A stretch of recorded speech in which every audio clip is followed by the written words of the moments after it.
Well, I'm Steve Ajao, and it's pronounced Ajao, A-J-A-O. I'm 72 now. My dad came from Nigeria. My mum was English.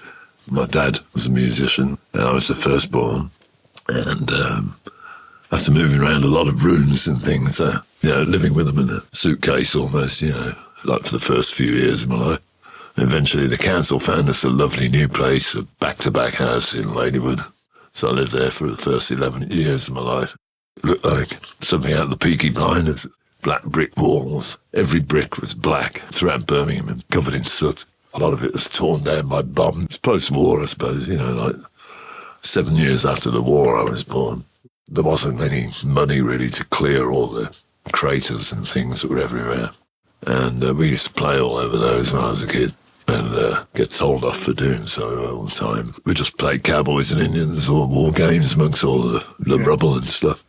And then again, you'd find a drawer full of crockery or something untouched by the bombs. Take it home to your mum and she'd go, "You've been playing on that bomb site again, haven't you?" But, and that was really my childhood. I used to draw a lot. Other kids would be out there, I don't know, kicking a ball around or whatever, but I was more interested in drawing and that sort of thing, And my dad used to work nights, weekends. He'd go off with his band at various times. Sometimes they'd come and rehearse in the back-to-back house. And Andy Hamilton used to come around the house sometimes. A guy named Robinson, a few of these guys.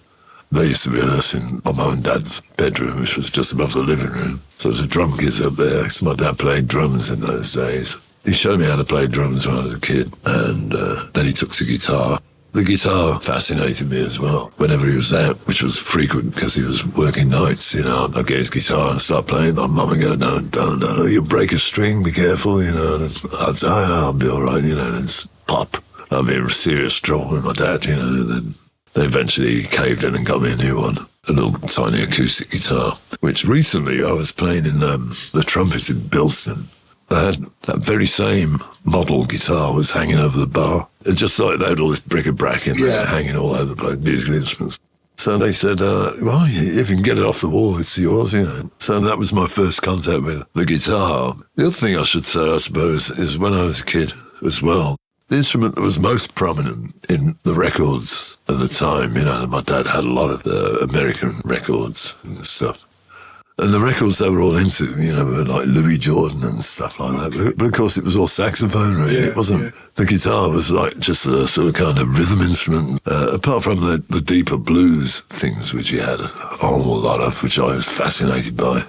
So I was kind of more interested in the guitar as a lead instrument. I used to hear the saxophone coming out of the records. That used to kill me, I said, Dad, I'd love one of those. And he'd go, no, don't.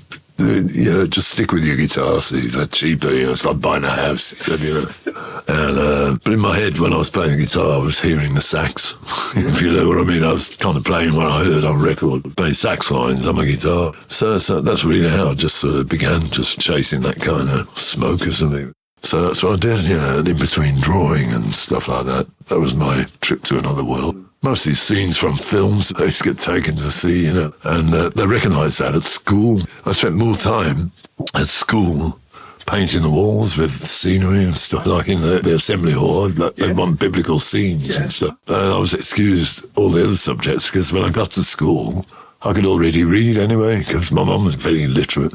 And there was nothing to do when I was a kid but read, really. We didn't have a TV till I was, getting on for 9 or whatever. But eventually my dad thought, no, I'm going to modernise his house. And he went out and got a Bush TV. I got a picture of him switching it on, this big old valve TV. It's funny, the 50s were a great time. It was great staying up late. Watch the dot disappear. Oh, the Queen's going, the dot's going, it's going.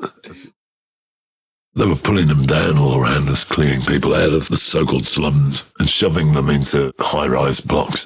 A village in the sky, community in the air.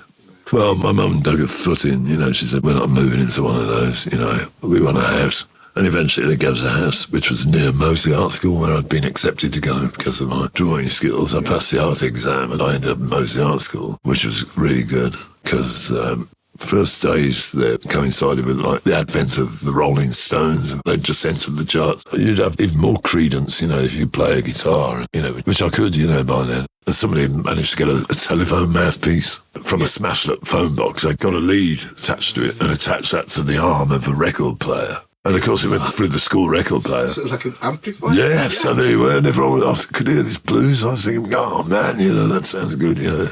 And they gave me a go on it. And they went, wow, man, where did you learn? Yeah, I told them about my dad's record collection. And one or two of them had come round to the house, you know. They were knocked out by my dad's guitars, which were like Fenders and stuff and amps and things, you know. Oh, it was still fabulous, you know. And I love art. Sculpture, printmaking and all that sort of stuff. My painting, I didn't realise it, but I was colourblind. But I still passed all the art exams with it. Still got through. But it used to take me ages to sort of work out a colour, you know, something, you know. Pretty soon, I was asked to join my dad's band by other members of his band. But not him. No, he didn't even want me doing art, you know. Like, why don't you look at Jim's son? He's just bought his mum and dad a fridge, and there you are going to art college and hanging out with, doing all these things. You know, you should be ashamed, you know. Yeah. And so they bought me a guitar anyway to join the band, an electric guitar, which was great.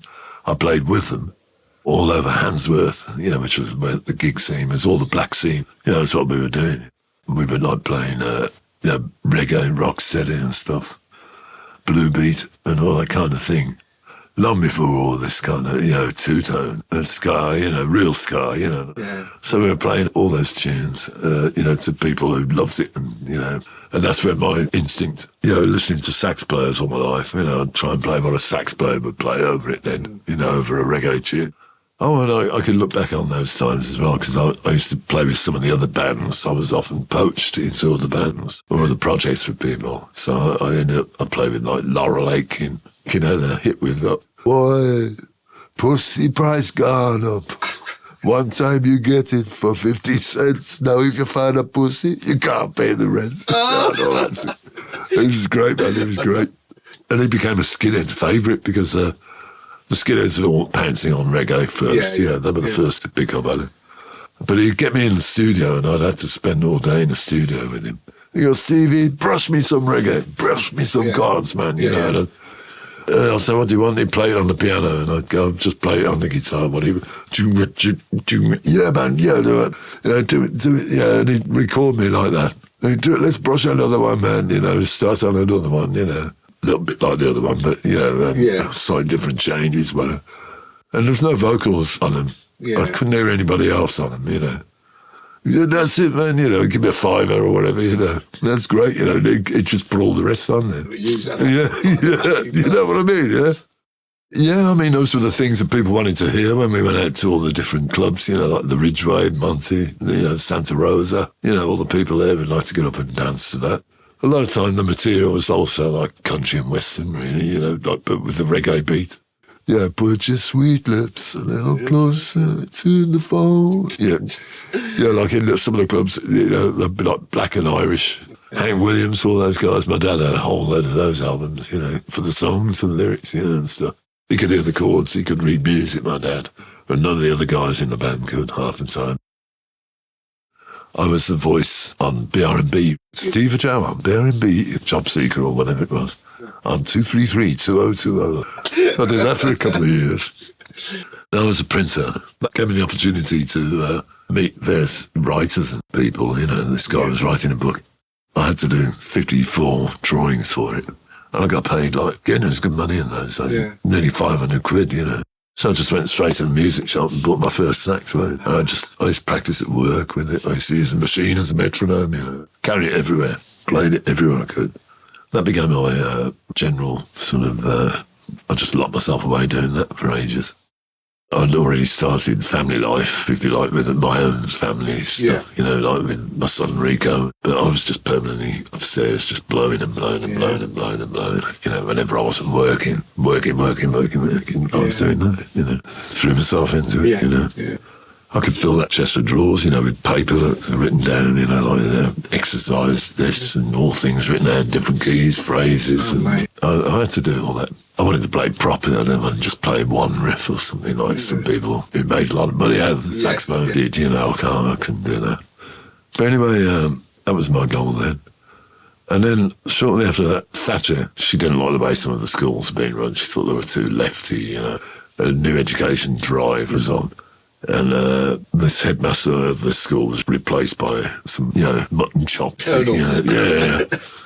Look at this room. It looks like the room of a man whose morale is gone. I said, what on earth are you on about?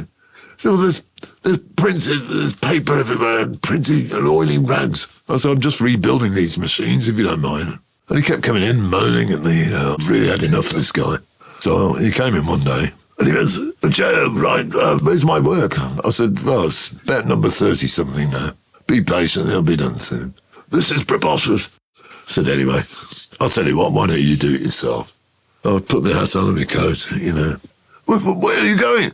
I said, that's it, I'm off. I said, by the way, I'm owed 2 weeks annual leave as well. And he was going, no, I just walked out, you know. I was sitting in my house a couple of days later, and I got a call from Gus Williams. Joe's in charge of ACAFES, you know. He really believed in cultural development, you know, the Afro and Asian communities. And he went, hi, is that Steve? And I said, yeah, it's me, Gus Williams. I said, oh, all right, Gus, how you doing? Yeah. So, and he told me about ACAFES, and he said, can you read music and teach it? I said, yeah, of course, you know, no problem. Oh, that's fantastic. We need somebody to run the music department. I said, fabulous. And he told me the salary, which was like twice what I was getting as a printer, you know, flexible hours, you know. So I just got that job, and I did that for a few years, nurturing people's talent. And that became my job, and it was great because I was practicing myself. I did, yeah, now and again, but he regarded me as some kind of rival, though, because I remember once he said, I don't want to put him down or anything like that. I wouldn't do that. He came up to me one day and he said, see, man, you can come to me for lesson, you know. What kind of sax you want to play? I said, I like bebop, you know, Charlie Parker. I'm studying a lot of him at the moment. You know, what? Charlie Parker? He played all that foolishness. He said he played all them wrong notes. He said he tried to run before he could walk. We talking about the same bloke. I said, well, yeah, I'll take my chances, man, you know what I mean? And I mean, whenever I saw him, all he was doing was playing like, I don't know, Little Brown Jug, like Glenn Miller numbers. Da, da, da, da, da, da, da, da, da, da, da, da. You know, like I was thinking, no, man. Some guy summed it up once, and they said to him, Andy, you're out of tune. When he was complimenting Art Farmer, he got Art Farmer to play with him all the way from the States. He had all these special guests each week, and Art Farmer didn't pull any punches, man. He said, yeah, that was a good gig, wasn't it? He went, no, man. He said, you were out of tune all the way through it. Oh, it's them new saxophone. He was going, it's a new song, and it's not like me old one. He said, no, man. A bad workman blames his tools. And he just walks out. Wow. I was there when he said that. So I'd jam with him occasionally. But anyway, I got teaching there. So I was playing there on a Friday night as well with my quartet. And he played there, I don't know, was it Saturday or something? I don't know. I did that for years. When ACAFES folded anyway, you know, after that, I've just been sort of jobbing around playing various quartets and things. The Red Lion, Ladypool Road. Yeah. I played with Red Rodney from Charlie Parker's original quartet, you know. Shortly after I learned the sax, about 3 years afterwards, I was playing jazz down in Brighton with him, you know. And various places. I met Ronnie Scott and played there. Courtney Pine, a few guys, you know. Played with them. I played the jazz scene in London for a while, you know. There I am now, still looking for a gig. Unfortunately, they're really thin on the ground now. I mean, there's the Hare and Hounds, you know, which is great, you know. It's live music there most weekends. And I like the Blues Club there. I used to be a founder member of that when it was at the Bull. Myself and Dylan. Then Adam got the Hare and Hounds. I also love JoJo gyms and places like that, you know, in Birmingham. You know, Joe's done a good job of, you know, putting live music on virtually every night of the week. The Tower of Song, you know, that's still going. Yeah, all these wonderful things, you know, Jazzman's, you know, that's another place. But there aren't many others. It used to be bristling with places. I mean, you could easily make a living going from pub to pub, place to place, you know.